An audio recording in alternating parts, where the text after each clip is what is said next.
So let's take a restaurant as an example.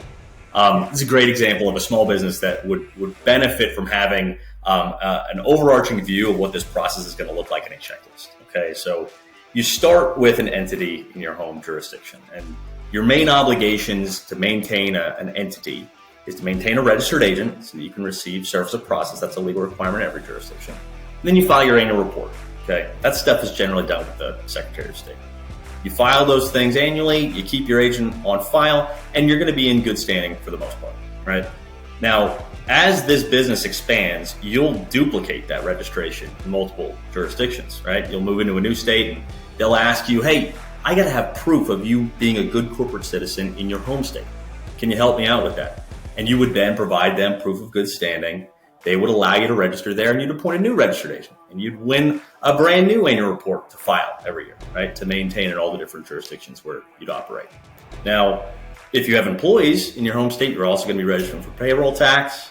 If you need to hire new servers or staff to run your new restaurant across the border in the new state, you would need to have payroll tax registrations in place in those locations as well.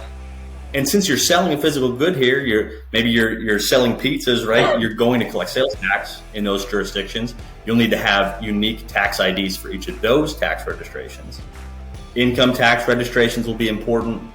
And maybe your business would benefit from a branding perspective from having a specific name that resonates better with that local clientele, or just for signing contracts under localized names. You would use what's called a doing business as name, a DBA. You could have a DBA for the storefront in either one of the jurisdictions, right? From there, you could have state or local general business licenses. Some states have those, generally filed with the Secretary of State. You might wind up with food service licenses.